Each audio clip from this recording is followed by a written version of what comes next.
and I will be presenting on process improvement regarding customer service within an organization.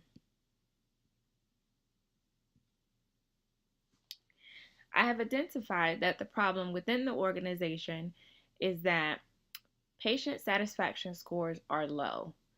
The data that has been gathered through Press Ganey scores have identified that we are not providing the best customer service to our patients and their parents. This is a subject that has to be directly addressed, and change has to be implemented immediately. In order to identify who this issue concerns, we first have to identify our stakeholders. Within any organization, we have stakeholders. According to Jacobs, stakeholders are those individuals or organizations that are influenced either directly or indirectly by the actions of the firm. With that definition, we recognize that the organization itself, the executive director, the physicians, and the practice managers are all affected by ineffective customer service. As you can see here, I've identified what areas need attention. As you can see, patients and stakeholders definitely need to be kept satisfied. The staff need to be managed closely, and customer service ratings need to be monitored. And we always want to keep our stakeholders informed of the situation. The proposed solution for this identified problem is definitely to reinvest in the staff and execute accountability. In any identified issue, it is important to hold the individuals accountable for their actions. But most importantly, it is important to exemplify the type of customer service you want to provide to the patients and their parents. So as you can see, bullet one is to exemplify from the top down. That embodies the practice managers, the executive directors, and anyone above the staff that have direct contact with the patient. Once you identify the individuals or department that is directly affecting your customer service scores, you can let them know of the feedback that you have gathered from parents and why these scores are unsatisfactory. Of course, once these problems have been identified, the most effective way to go about changing this behavior is to train. Once you train, you set those expectations. Within this organization, it is pertinent to, again, hold the individuals accountable. So once you set those expectations, the best thing to do would also be to have the staff sign agreements that they understand the expectations from here forward.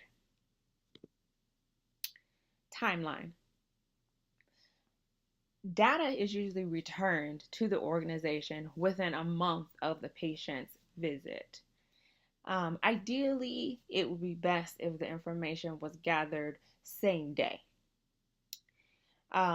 So in regards to timeline, you're receiving the data approximately a month after the patient has had their visit. That information could be reviewed and shared within a month and a day. And you can also identify those problems immediately after receiving that data.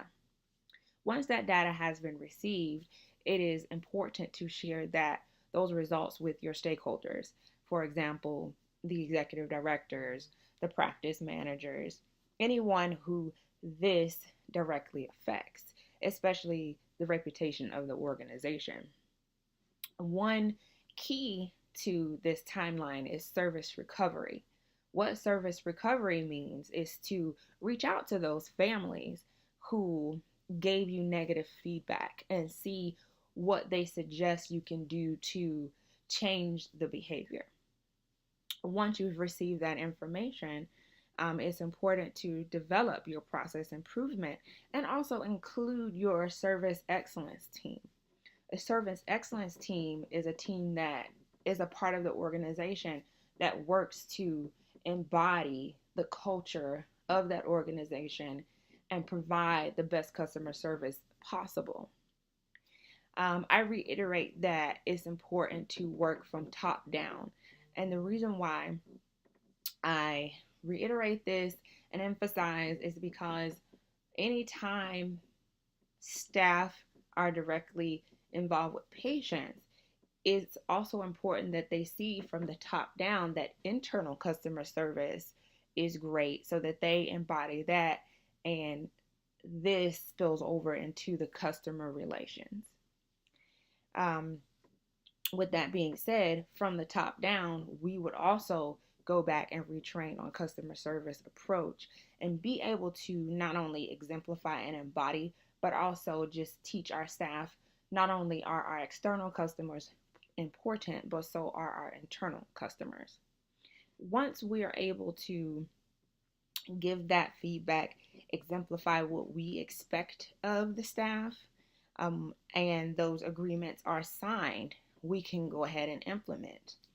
The reason why I say 45-day time frame is to give the opportunity to gather the data, identify the problems, share the results with the upper management staff, provide some service recovery, and go back and retrain from the top down. Once that implementation process has begun, I think that results would be available within a 45-day time frame from item 1 through 6. Execution. Once those steps have been followed, monitoring patient surveys will be your key identifier if the steps that have been taken have changed the outcome of patient satisfaction. Required education would also be a great tool for the staff to continue helping them to understand why customer service is important. Also, public recognition of outstanding customer service also gives the staff that feedback of, we see that you are doing an excellent job and we want your peers to do the same. Provide monthly updates on the survey data as it comes in, not only with the staff, but also with upper management so that they can see where we are excelling and areas that we still may need improvement upon. Again, my name is Ebony Williams. This PowerPoint was to go over a problem that was identified within a healthcare organization where customer service really needs to be revamped. Again, all of the steps that I feel would be necessary to get the organization where it would like to be. Thank you.